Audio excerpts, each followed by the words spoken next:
नमस्कार सभी विद्यार्थियों का हार्दिक स्वागत। आज हम बातचीत करेंगे प्रैक्टिकल क्वेश्चन एंड सॉल्यूशन, यानी वैल्यूएशन ऑफ गुडविल का आज हम एक प्रैक्टिकल क्वेश्चंस लेंगे और उसका आंसर किस प्रकार से तैयार करते हैं वो आपको बताएं। तो सभी विद्यार्थी इसको नोट करेंगे और पूरा ध्यान से इसको सुने और लास्ट तक देखेंगे। हमारी थ्योरेटिकल बातें हो चुकी हैं, आपको बताया जा चुका है कि वैल्यूएशन ऑफ गुडविल किस प्रकार से किया जाता है, किस प्रकार से हम गणना इसकी करेंगे और इसकी मेथड कौन कौन सी हैं। उन सब मेथड को ध्यान में रखते हुए आज हम प्रैक्टिकल क्वेश्चंस प्रारंभ करने जा रहे हैं। तो पूरा ध्यान से आपको इसको समझना है। तो देखिए, आपके सामने एक ये क्वेश्चन है, प्रैक्टिकल सवाल है और उसका जवाब आपको देना है। हमारा क्वेश्चन क्या है कि एबीसी बीएसएनएल लिमिटेड का व्यवसाय क्रय करना चाहती है। ABC limited is interested to purchase the business of BSNL Limited and ready to make the payment of goodwill on the basis of 5 years purchase of actual average profit. The profit of BSNL Limited is preceding 4 year was as follow, यानी BSNL limited है, उसका व्यवसाय क्रय करना चाहता है ABC limited. आपको मैं मार्क कर देता हूँ, ये एबीसी लिमिटेड जो है वो खरीदना चाहता है और बीएसएनएल लिमिटेड है वो बिकना चाहता है। तो आपको करना क्या है, valuation of goodwill 5 year purchase of actual average profit, इस पर ध्यान पूरा आपको देना है।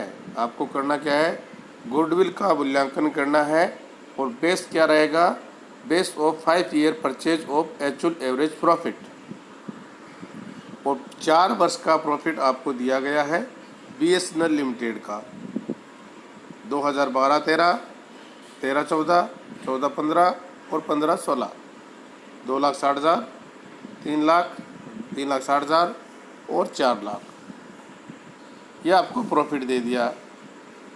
इसके साथ साथ आपको कुछ बातें हैं जिनको ध्यान में रखना है, यानी लेखों की जांच करी और जांच करने पर पाया गया कि 1 नवंबर 2014 को बीएसएनएल ने 60,000 में एक पुरानी कार खरीदी। आपको ध्यान रखना, 1 नवंबर 2014 60,000 में एक पुरानी कार खरीदी और उस पर उसी वर्ष का क्रय मान लिया गया और उसे उसी वर्ष का क्रय मान लिया गया। कार पर कोई मूल्य ख़रास नहीं लगाया गया है, यानी पूरा मूल्य है वो घटा दिया और उस पर डेप्रिसिएशन चार्ज नहीं किया गया है। मूल्य ख़रास की जो स्वीकृत दर है वो 20% है। कितनी है, 20% है।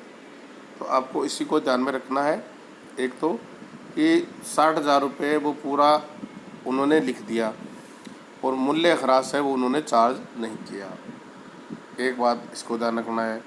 सेकंड बात ये है कि 2013-14 का जो अंतिम स्टॉक है वो अधिक मूल्यांकित है, ओवर वैल्यूएट है। ध्यान कर रखना है, 2013-14 का जो अंतिम स्टॉक है वो 14-15 का प्रारंभिक स्टॉक हो जाएगा। तो इसकी आपको जो एडजस्टमेंट करेंगे वो 2 जगह करना होगा, 13-14 और 14-15। एबीसी लिमिटेड किराए के भवन में व्यवसाय चलाएगी, जबकि बीएसएनएल के लिए अपने व्यवसाय में चलाती थी। यानी बीएसएनएल के पास अपना भवन था, लेकिन एबीसी लिमिटेड को किराए के भवन में व्यवसाय चलाना होगा। तो किराए का जो भवन होगा उस पर उसको किराया चुकाना होगा। तो ये इंक्रीज हो गया आपका एक्सपेंसेस, और बीएसएनएल का जो भवन है वो आपको यहाँ पर उसको कुछ किराए देने जरूरत नहीं पड़ती क्योंकि वह खुद का था। ABC लिमिटेड का अनुमानित किराया 18,000 रुपये वार्षिक होगा। जो भवन का जो किराया होगा वो 18,000 रुपये आपका वार्षिक होगा। BSNL लिमिटेड की ख्याति की मूल्य की गणना आपको करनी है। ठीक है, ये आपके सामने सवाल है और इसका क्वेश्चन आपको तैयार करना है।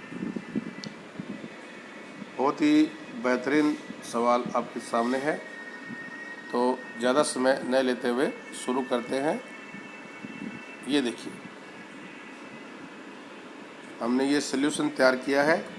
सबसे पहले हम एक टेबल तैयार करेंगे और उस टेबल के माध्यम से हम एक्चुअल एवरेज प्रॉफिट या फ्यूचर मेंटेनेबल जो प्रॉफिट है उसकी गणना करेंगे।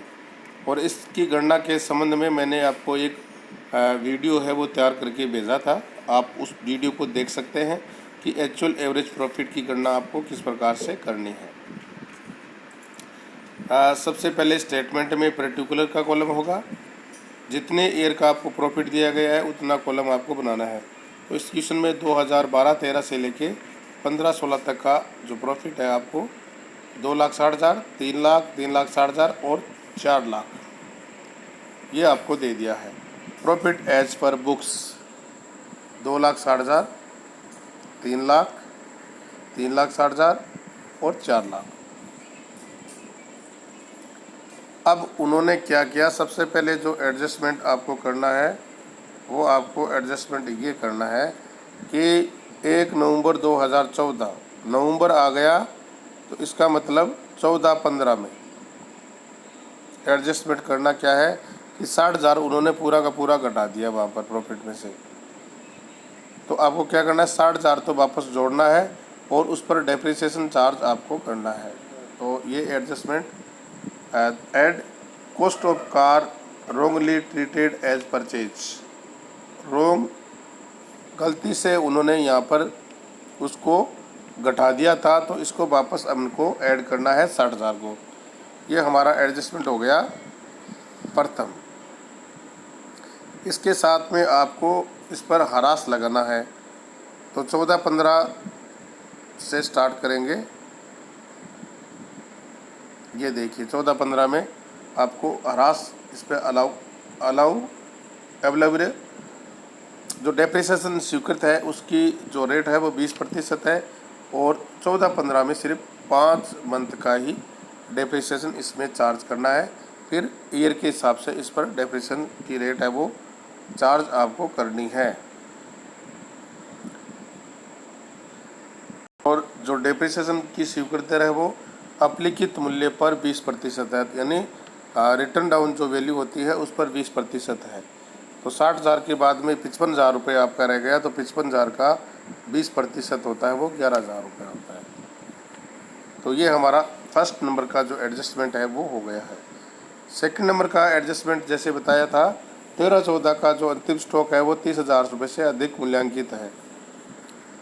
तो 13-14 में आप चलते हैं। ये अधिक मूल्यांकित होने का मतलब जो क्लोजिंग स्टॉक अगर आपका अधिक मूल्यांकित होगा है तो आपका प्रॉफिट है वो बढ़ गया तो क्या करेंगे, लेस कर देंगे। Less over valuation of closing stock 2013 और 14, यहाँ पर 30,000 रुपये इसमें से लेस आपको करने हैं। और जो 13-14 का क्लोजिंग स्टॉक है वो 14-15 में आपका हो गया ओपनिंग स्टॉक। तो इसको यहाँ पर वापस ऐड करना है क्योंकि ओपनिंग स्टॉक अगर आपका बढ़ गया है तो प्रॉफिट आपका कम हो जाएगा, इसलिए इसको वापस ऐड करना है। तो 2 नंबर का जो हमारा एडजस्टमेंट था उसको हमने यहाँ पर पूरा कर दिया है। अब फाइनल जो 3 नंबर का एडजस्टमेंट है वो ये है कि ABC किराए के भवन में व्यवसाय चलाएगा जबकि BSNL के पास अपने भवन खुद का व्यवसाय था। तो किराया कितना बढ़ गया, 18,000 रुपये किराया बढ़ गया है। तो सब में से 18,000 रुपये लेस करने हैं। Less expenses that would be charged in future. Rent का आपको 18,000 इसमें से और 4 ईयर का जो प्रॉफिट है सब में से 18,000 रुपये कम करने हैं। तो 2012-13 की बात करें तो इसमें से 18,000 ही कम करने, तो टोटल अमाउंट 2,42,000 आ जाएगा। 13-14 में आपको एडजस्टमेंट दो करने हैं, एक तो 30,000 रुपये लेस करने हैं और 18,000, तो 2,52,000 आपका ये अमाउंट आ जाएगा। 48,000 इसमें से लेस हो जाएंगे। और उसके बाद में 14-15 में आपको एडजस्टमेंट करने के बाद अमाउंट आपको 5,000 लेस करने हैं, 30,000 ऐड करने हैं, 18,000 लेस करने हैं, तो अमाउंट आएगा वो आएगा 4,27,000। और लास्ट का जो आपका ईयर है 2015-16, इसमें से 11,000 लेस करने हैं और 18,000 आप उसमें से लेस करने हैं, तो 3,71,000। ये आपका फ्यूचर मेंटेनेबल और एक्चुअल एवरेज प्रॉफिट कैलकुलेट हो गया है। आपको एडजस्टमेंट जो जितने भी दिए गए हैं उनको पूरा ध्यान से पढ़ना है, समझना है और उसी के अनुरूप आपको इसमें संशोधन करना है। अब हम टोटल 4 ईयर का टोटल जो प्रॉफिट है उसको ऐड करेंगे, तो 2,42,000, 2,52,000, 4,27,000 और 3,71,000, इनका जब टोटल करेंगे तो 12,92,000 आएगा। और actual average profit, future maintainable profit, यानी एक्चुअल एवरेज प्रॉफिट को हम एवरेज प्रॉफिट इसका निकालेंगे तो 3,23,000 आएगा। 12,92,000 में 4 का भाग दे देंगे, यानी 4 ईयर का प्रॉफिट आपको दिया गया है।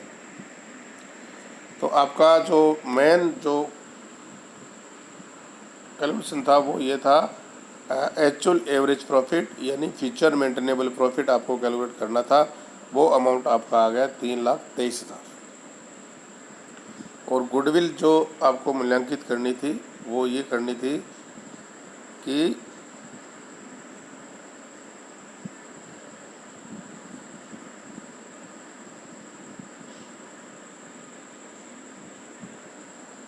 वास्तविक औसत लाभों के 5 वर्ष के क्रय के आधार पर आपको करनी थी कैलकुलेट। तो वास्तविक औसत लाभ आपका आ गया है 3,23,000। तो वैल्यू ऑफ गुडविल बराबर actual average profit into number of years purchase, 3,23,000 into 5 बराबर 16,15,000। ये अमाउंट आपका आ गया है गुडविल का, 16,55,000। तो बहुत ही आसान और सरल तरीके से हम गुडविल का वैल्यूएशन कर सकते हैं। आपको पूरा ध्यान रखना है कि एक्चुअल एवरेज प्रॉफिट किस प्रकार से कैलकुलेट करना है, एडजस्टमेंट किस प्रकार से करेंगे, और एक एडजस्टमेंट का प्रभाव है, जो इफेक्ट है, वो किस 2 जगह होगा या एक जगह होगा, ये भी आपको ध्यान में रखना है। अगर आप इस प्रकार से क्वेश्चन को हल करने की कोशिश करेंगे तो आपका आंसर बहुत अच्छा आंसर आएगा और बहुत जल्दी आपका क्वेश्चन का आंसर मिल जाएगा। तो सभी विद्यार्थियों का बहुत बहुत धन्यवाद कि सभी विद्यार्थी मेरे साथ जुड़े, और सभी विद्यार्थी इस वीडियो को ज़्यादा से ज़्यादा शेयर करें ताकि सभी विद्यार्थियों को इसका लाभ मिल सके। धन्यवाद, थैंक यू।